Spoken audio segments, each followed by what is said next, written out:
Olá!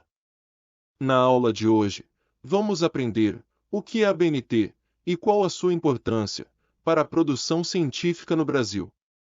Apesar de ser muito reconhecido como um conjunto de normas para trabalhos acadêmicos, este órgão engloba muito mais do que isso, pois define regras técnicas e fatores importantes para várias áreas. A Associação Brasileira de Normas Técnicas, ABNT, foi fundada no ano de 1940. Sendo assim, as normas da ABNT são muito importantes para vários setores brasileiros, não apenas para pesquisas científicas da faculdade, ou realização do TCC, ou de artigos científicos, dissertações ou teses, como algumas pessoas pensam. Além disso, a instituição é ligada à ISO, International Organization for Standardization, que administra e define essas normas em todo o mundo. Ou seja, a ABNT é uma entidade privada, sem fins lucrativos, que é responsável pela normatização técnica no Brasil.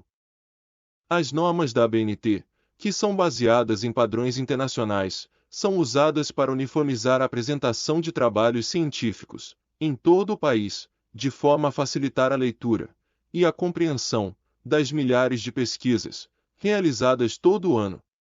Com o uso desses padrões, cientistas, alunos e pesquisadores, de qualquer parte do mundo, podem consultar os trabalhos, de maneira uniforme, facilitando e agilizando a leitura e a referência.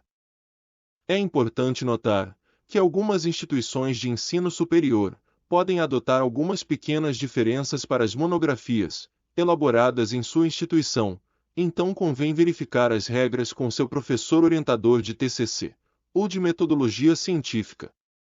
É importante frisar também que as normas da ABNT regem também a indústria e fazem o controle de qualidade e eficácia dos produtos comercializados. Elas afetam até mesmo as relações comerciais e diplomáticas entre países.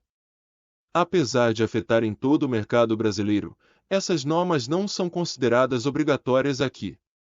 Porém, empresas que exportam produtos ou serviços precisam se manter sempre atentas sobre como isso funciona nos outros países. Já deu para você perceber que o assunto é muito vasto. Então, vamos focar nas normas técnicas para a produção de trabalhos acadêmicos e científicos. Esse é o objetivo do material desenvolvido pela nossa editora.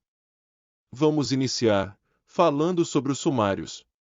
A norma NBR 6027 determina as características obrigatórias no sumário de qualquer documento, e como projetos de instituições de ensino superior são documentos mais sérios do que trabalhos de escola, por exemplo, essa norma se aplica a eles. As regras sobre sumários podem variar de acordo com o formato do documento e alguns outros fatores. Porém, existem regras gerais que podem e devem ser seguidas na sua pesquisa científica, TCC, ou outro projeto. Então, como fazer o sumário ABNT da forma correta?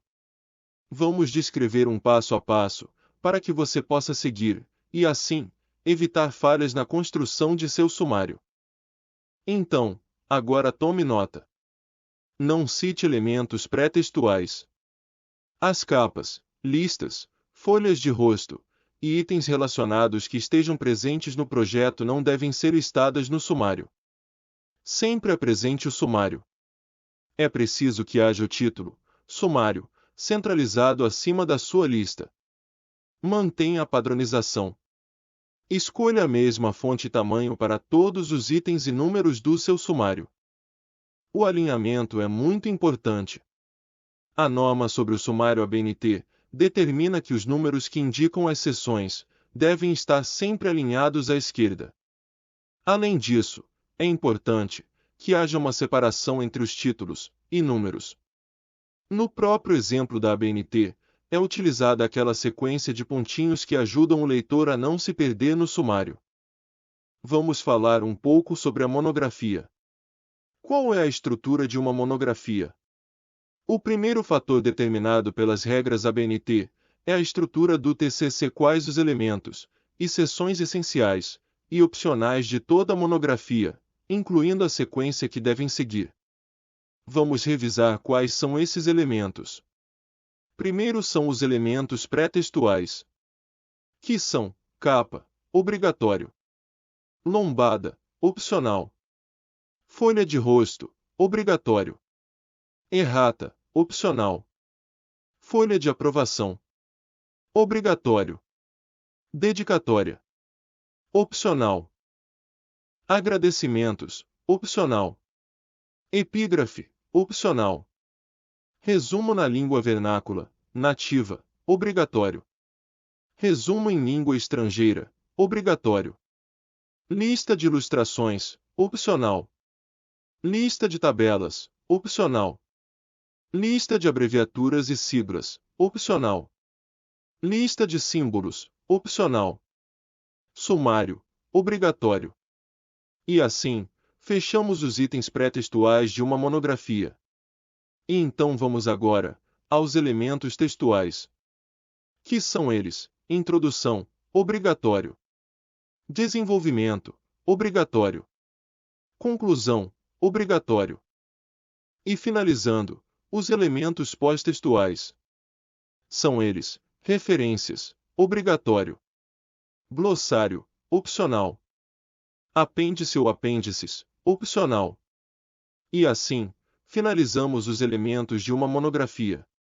Dando continuidade à nossa aula, vamos falar sobre as regras de formatação da ABNT.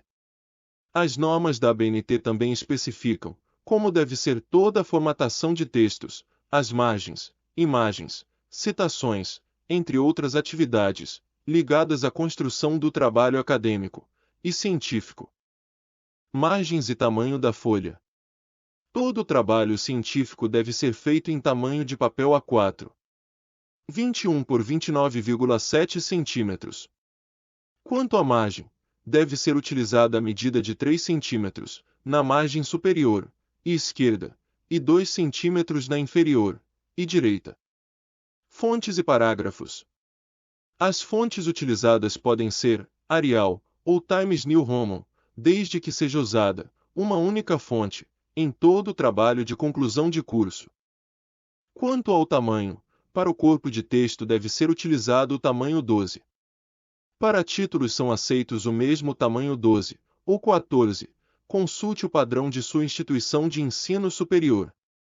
No caso de legendas, notas de rodapé, paginação e citações longas, deve ser utilizado o tamanho 10. Outro fator que deve seguir a norma ABNT é o espaçamento entre linhas. Para o corpo do texto, deve ser utilizado entre linhas de 1,5, e para citações diretas, com mais de 3 linhas, legendas, notas de rodapé e referências bibliográficas deve ser usado o espaçamento simples de 1. O recuo da primeira linha dos parágrafos deve ser de 2 cm. Tabelas, gráficos e imagens. A legenda de qualquer um desses elementos deve estar na parte superior, enquanto a parte inferior é reservada à fonte. É importante que a legenda também contenha o tipo e sequência numérica, por exemplo. Figura 10. Logotipo do portal do trabalho de conclusão de curso, gráfico 8 desempenho. E assim, finalizamos a nossa aula sobre a ABNT, agora é hora de praticar. E assim finalizamos a nossa aula de hoje. Espero que tenhamos agregado conhecimento em seus estudos. Esperamos vocês na nossa próxima aula. Obrigado a todos. A nossa editora agradece a parceria de todos.